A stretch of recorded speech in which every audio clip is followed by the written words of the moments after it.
Gracias. Gracias, gracias. Buenos días, ¿cómo están todos? Fuerte, fuerte, ¿cómo están todos?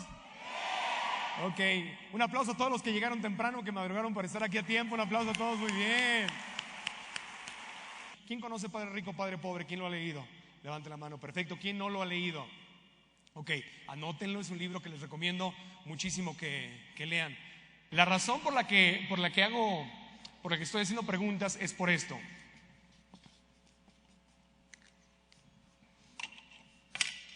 Wow, wow, así lo hago siempre.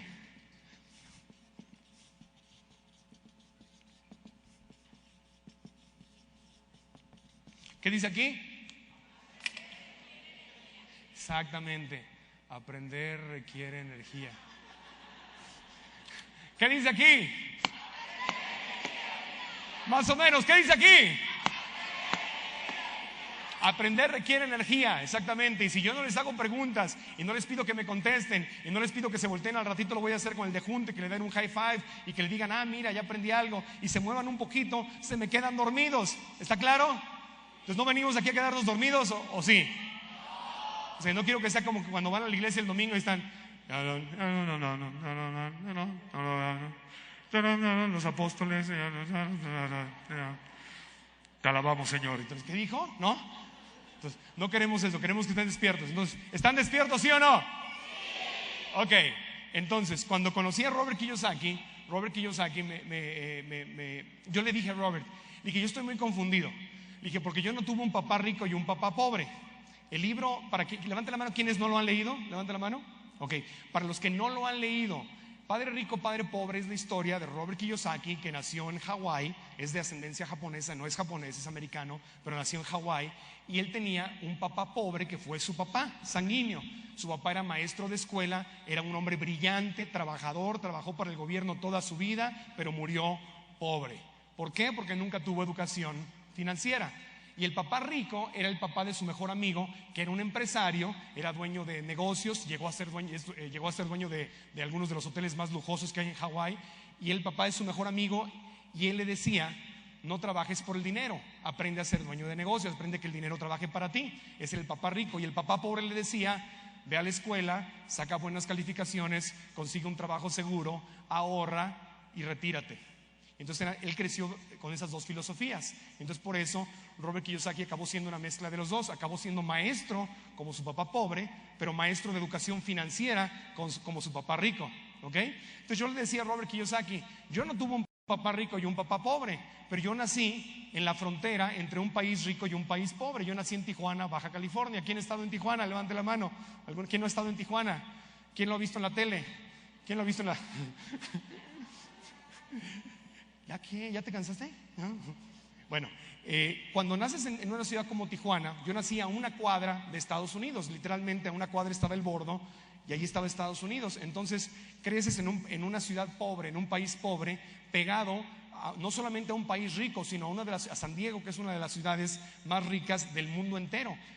La economía de California es una de las economías más ricas por sí solas del mundo entero. Entonces el contraste entre vivir en Tijuana y San Diego es muy grande. Creces cruzando de un país rico a un país pobre. Pero yo le decía a Robert Kiyosaki, no entiendo algo. México es el país pobre, pero México tiene oro, tiene petróleo, tiene plata, tiene playas, tiene gastronomía, tiene talento, tiene historia, tiene todo. México no debería ser el país rico porque Estados Unidos no tiene nada de eso. Sin embargo, ellos son financieramente ricos y nosotros somos financieramente pobres. Y me dice Robert Kiyosaki, es que es muy sencillo, Marco, porque el dinero no se crea con base en los recursos que tienes. El dinero se crea en la mente. El problema está en lo que tienes entre tu oreja izquierda y tu oreja derecha. ¿En dónde está el problema? Entre la oreja izquierda, háganlo todos, díganlo. Entre mi oreja izquierda y mi oreja derecha. Exactamente. Y me dijo, porque cada persona, cada ser humano tiene una forma de pensar diferente, tiene un contexto diferente. ¿Tiene un qué? Un contexto diferente. Entonces, si yo tengo, por ejemplo, un vaso y el vaso está lleno de agua, obviamente el agua es el contenido. ¿Qué es el agua?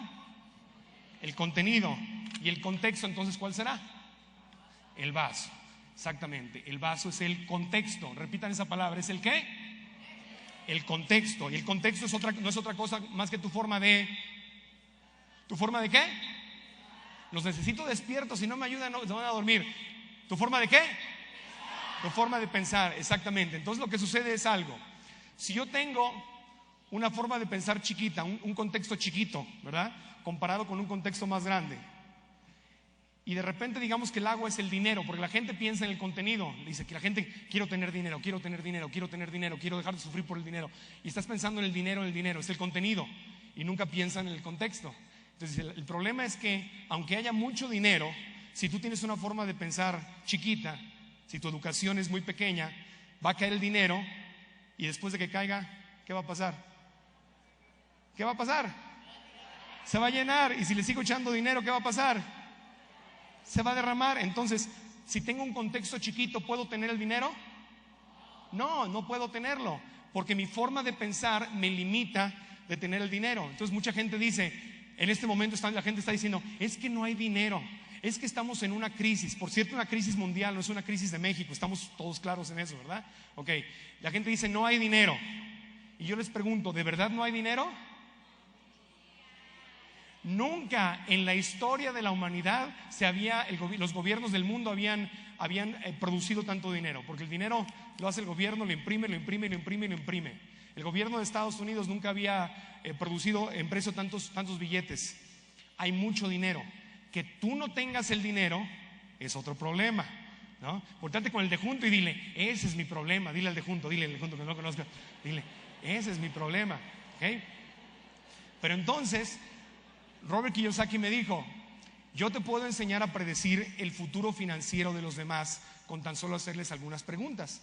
Porque tú puedes, así se llama la conferencia. ¿Cómo se llama esta conferencia? ¿Se acuerdan qué decía la conferencia? ¿Cómo predecir tu futuro financiero? ¿Verdad? Entonces levante la mano, ¿a cuántos de ustedes les gustaría aprender a predecir su futuro financiero? Ok, perfecto. ¿A cuántos les gustaría poder predecir también el futuro financiero de los demás? Ser como el Walter Mercado de las finanzas. Entonces lo vamos a aprender a predecir. Miren, es muy sencillo. El contexto, vamos a hablar de esta palabra mucho. ¿Cómo se llama? ¿Otra vez? Contexto.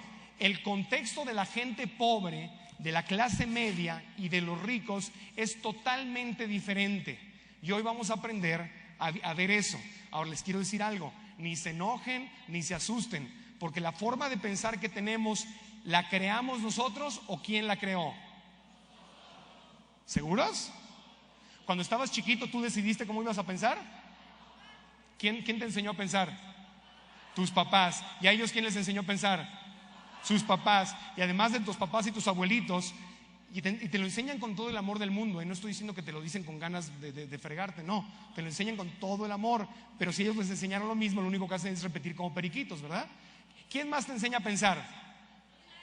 Los maestros. ¿Y a ellos quién les enseñó a pensar? Otros maestros y otros papás. Tampoco es culpa de ellos, ¿verdad? Se va repitiendo. ¿Quién más te enseña a pensar? Los medios de comunicación, la radio y la televisión, que solamente tiene a gente que está educada igual que tú, que está repitiendo lo que aprendieron. ¿Quién más te enseña a pensar? ¿Quién? La iglesia, exactamente. Según la religión que tengas, también te enseñan a pensar. Tu entorno te enseña a pensar. Todo lo que está a tu alrededor te enseña a pensar. Entonces, si ven algo que les molesta y les irrita, qué bueno. Esas son buenas noticias. Porque la buena noticia, ¿cuál será? Que puedo cambiar. Cuando yo decido, lo primero que tengo que hacer es observar algo, es decir, a ver, voy a ver cómo pienso. Si puedo si estoy aquí en medio del problema y no me puedo observar desde afuera, ¿puedo cambiar? No, lo primero que tengo que hacer es dar un paso hacia afuera y observarme. Y una vez que me observo, digo, mira, qué interesante, así me enseñaron a pensar, ahora yo voy a decidir pensar de otra manera. Y yo puedo cambiar mi forma de pensar y ahí es cuando va a cambiar tu vida. Entonces, pues si ven algo aquí que les irrita, no se preocupen, no se enojen, o si se enojan digan, ok, está bien, simplemente voy a cambiar. Porque los pobres tienen una forma muy específica de pensar. Vamos a conocer cómo piensan los pobres. ¿Están listos?